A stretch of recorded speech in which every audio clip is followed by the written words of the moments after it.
Hey, what's up? So I'm back with another one. You can already see what it is.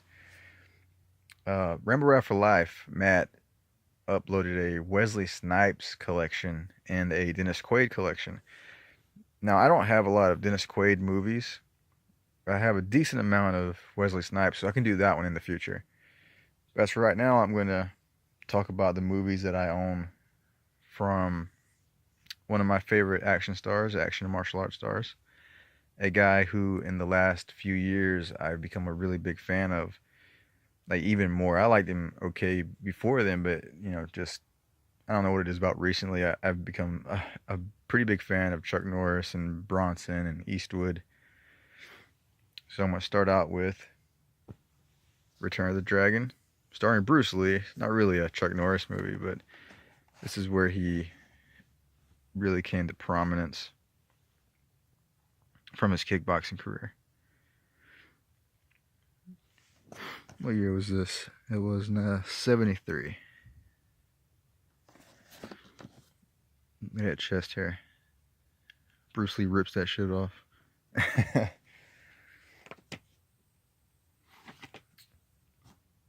One of two horror movies, I would say, that Chuck Norris did. And going through this, you'll see that there are some movies that I don't have that I really wish I did. I like this movie. It's not black and white. You can't. My camera's not picking it up, but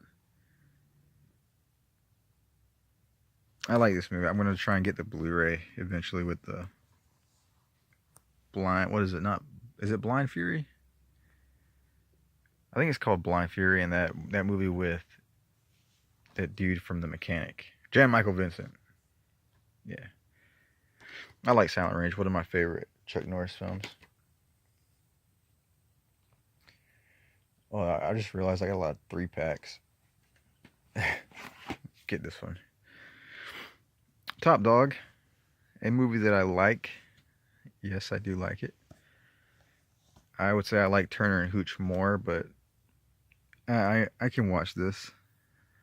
It's a time waster. I think this was during the time that, what is it, 95? Around the time Chuck Norris started doing some more, I guess, kid-friendly type movies. I think Sidekicks came out around the same time as this. Should put this on here because this movie is pretty interesting because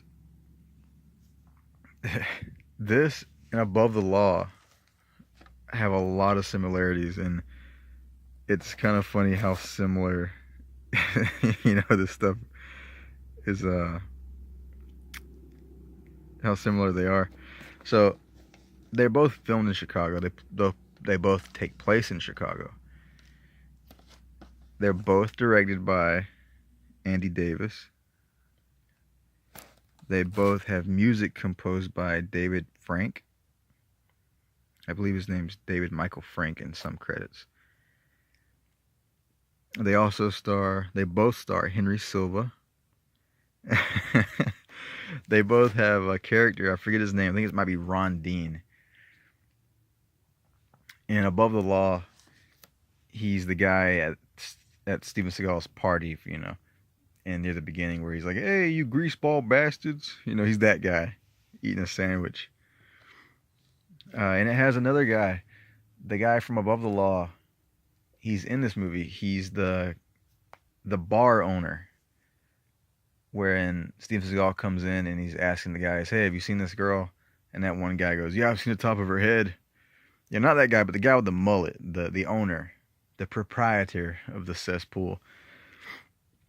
I love that character too, because he's such a fucking prick. And he sees Steven Seagal and he goes, "There's nothing but trouble coming in my place," and he starts roughing the patrons up, and he's like, "Man, you're ruining the image of my place." You're just such an interesting character. And he's like based in Chicago or something because he's only done, I think, a couple movies, and it was these two that were filmed in Chicago. I'm trying to think of some other lines that he did because he's so funny, that character. Oh, when he's in the police station and and they're bringing Steven Seagal in, and he goes, "There he is, the Italian puke. They finally got you, motherfucker, huh?" And he's doing his hand signs under his chin, you know, the fuck you motion. That guy. But yeah, there's a lot of similarities. Same director, same music composer, some of the same actors. I don't think the storyline was similar. It might have been. It's been a few years since I've seen Code of Silence, but the music is it sounds like Above the Law when you watch this. I'll get into some of these triple features in a minute. Double features, triple features. I've never seen this. Never ever seen it. But it has Chuck Norris, obviously. And what's her name? Tracy Scoggins from Demonic Toys, Dollman vs. Demonic Toys, Mr. Hell. She was in some other movies too. Those are the ones that I think of right off the bat. But yeah, I've never seen this one. It's just one of those low budget. Who put it out? New Image, I think. Right there, as I say, New Image. New Image. Yeah. Never seen it. Had it for years. I have to give it a watch one day when I do a Chuck Norris marathon.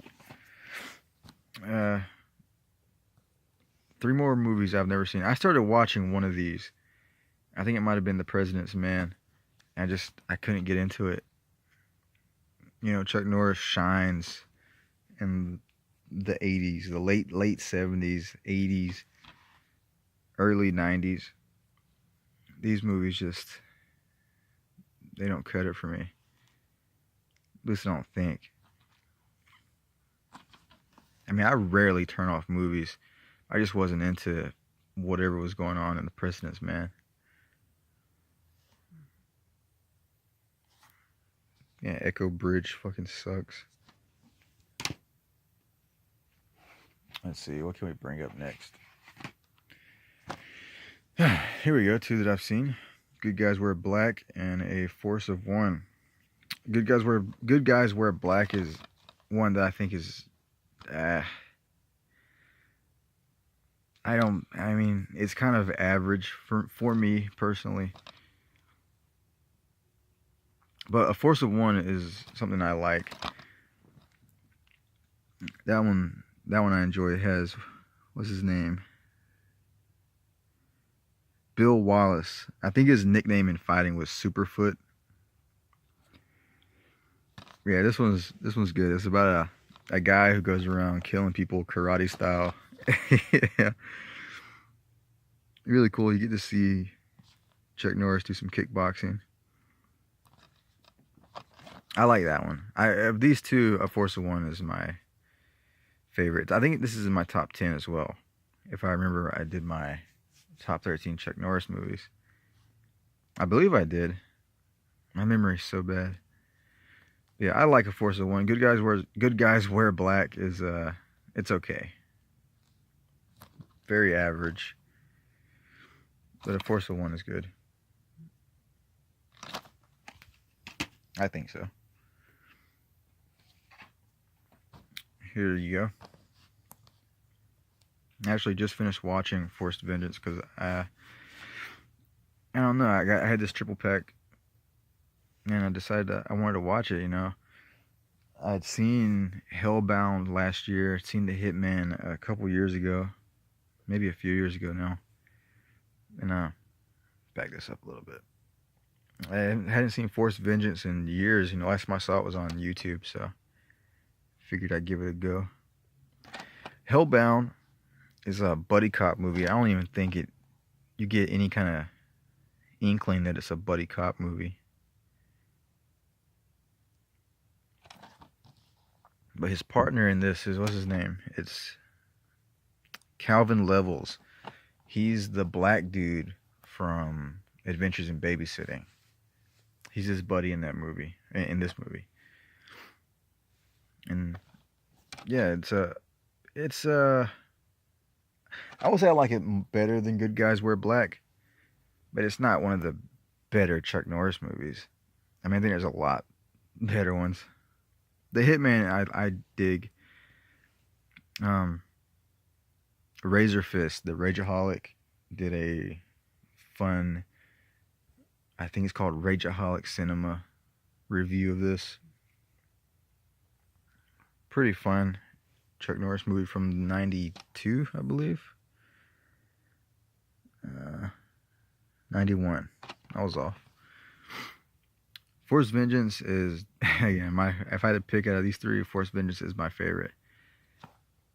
That's a fun Chuck Norris movie, and it has a crazy fucking fight at the end too, with this giant Asian dude. And it might be Chuck Norris's most, maybe his roughest fight in a movie, because he gets his nose busted, his eyebrow bloodied.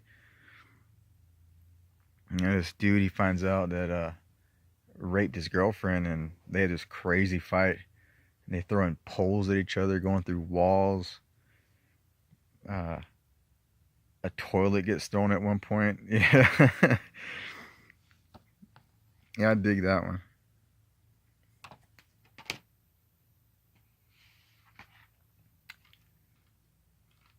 Oh, here we go. Do these. Missing in Action 2. I have two of my favorite Chuck Norris movies, bar none, like top of the pack. I like Missing in Action 3, but I think Missing in Action 1 and 2 are just something about them is a little bit more. I like them way more. But Missing in Action 3 probably has the best line when he goes, "I don't step on toes, little John. I step on necks." Yeah, it's so badass. One of the best lines ever. Yeah, I love part one. I loved part one. I thought part two was okay for a while. And I watched part two again and again. And I fucking love that movie, man. The bad guy in it is such a fucking dick. One of my favorite bad guys, just because of how fucking douchebaggy he is. Stephen Williams is also in part two. He's the Duke in Jason Goes to Hell. Yeah. MIA 1, 2, and 3. Bring these up because Missing Action is in this one. But the Delta Force, an odd Chuck Norris movie because it's during his prime, I believe. Yeah, 86. And it's not much of a... I mean, it's a Chuck Norris movie, it is, but there's a lot of screen time that goes on where he's not in the movie. Oh, I like it. That's not the reason why I like it, but I do enjoy that movie. It deals with a terrorist hijack of a plane, years and years before the whole 9/11 thing happened. I don't think, you could do that movie today. You'd have so much of an uproar. Invasion USA, another one of my favorites. Top 5 Chuck Norris movie, Invasion USA. Chuck Norris plays Matt Hunter, who has a pet armadillo and hates Russians. I think it's just the movie where he says, "I'm going to hit you so many times." What does he say? He goes, "I'm going to hit you with so many rights, you're going to beg for a left." I think that might be it. Yeah, Richard Lynch. There's a whole fucking thing right now going on in a Facebook group I'm in. JP, he goes, I think it might have been JP. I don't know who it was, but they said no one knows who Richard Lynch is. So that was a thing for a little while. Both of these are solid, especially Invasion USA. I like both of them, but Invasion USA is my favorite of the two. Delta Force 2, a sequel that I enjoy. Not my favorite Chuck Norris sequel, but again, like I said, a sequel that I enjoy. It's way different from the first movie. It doesn't deal with with airplanes or anything. A fun one though. Yeah, you see Billy Drago. Yeah, this movie also goes by like two different subtitles. There's one called the Colombian Connection, and then it's called something else. I can't remember what it was, but it's the Delta Force to the Colombian Connection, Delta Force to something else. I forget what the second one is, but it has two different subtitles. I like it. And this is gonna be my last one right here, and we're gonna end it on a good one though. By the way, these are all 2-disc sets.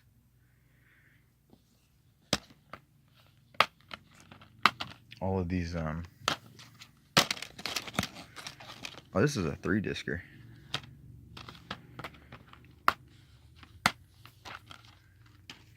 This is 3, doesn't it?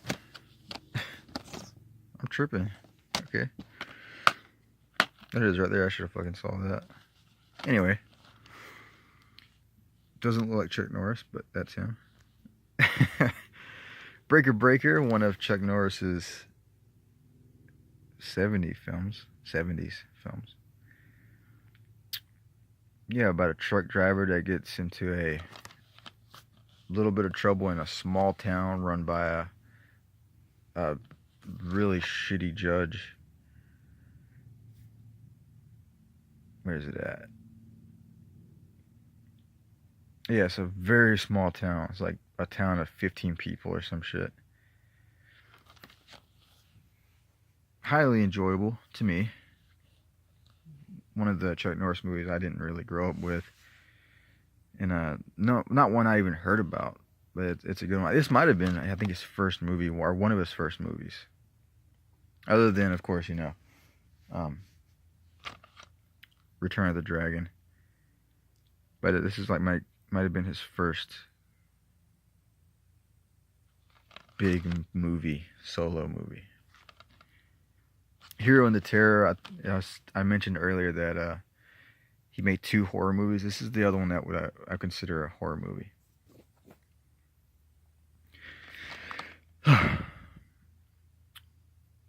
Yeah, what's his name? What's the killer's name? It's called Moon. Is it Jack Moon? Simon Moon. Yeah. Jack O'Halloran as Simon Moon. Steve James. Steve James is the guy from American Ninja 1, 2, and 3, I believe. And he's also in Vigilante. I wish he had been in that movie more, in this movie right here, Hero and the Terror. I don't know, something about his presence, his charisma, it makes you want to watch him. And unfortunately, he doesn't have too much screen time in this movie.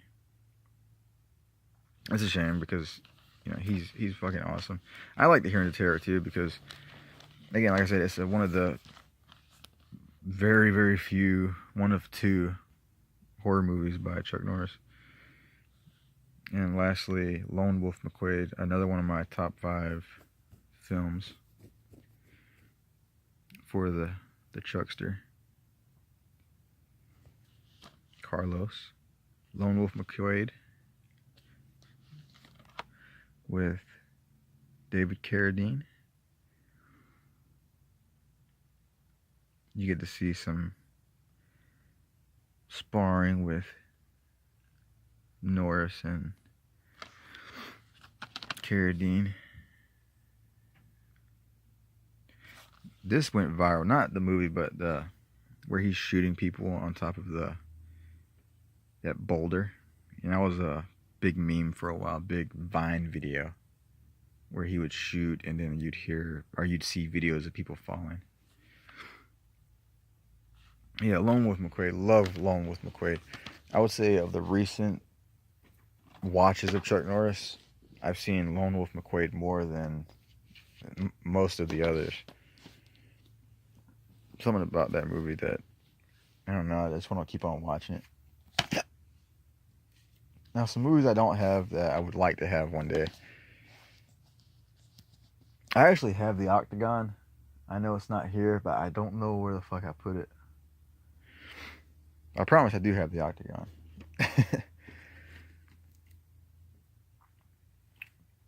But the ones I don't have that I would like to have are something like Eye for an Eye, Sidekicks, like I mentioned earlier.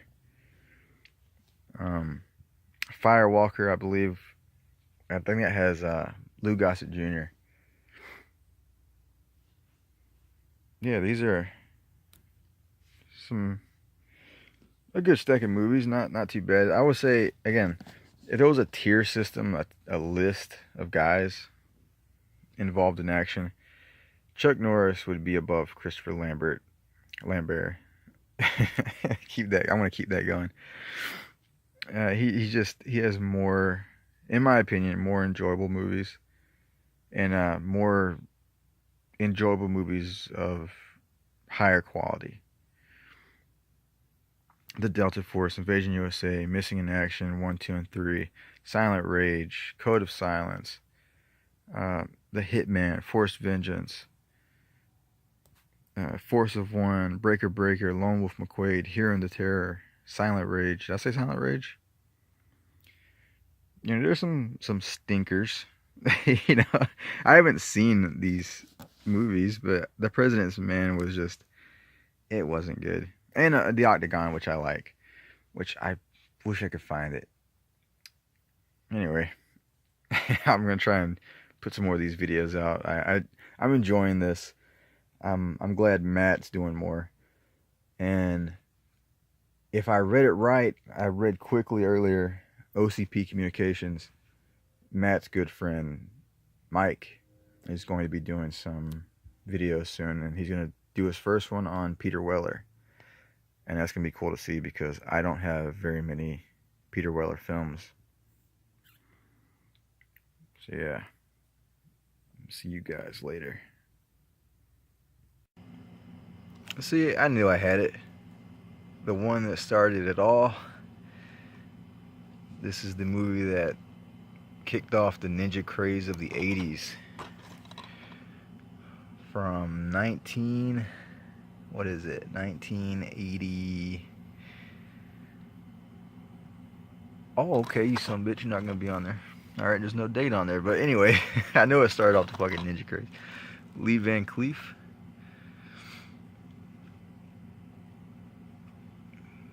Fucking pretty good movie. I know there's a lot of people that actually don't like this movie, but yeah, I dig it. I like it a lot. And I found it. It took me a minute to realize where it was, but I got it.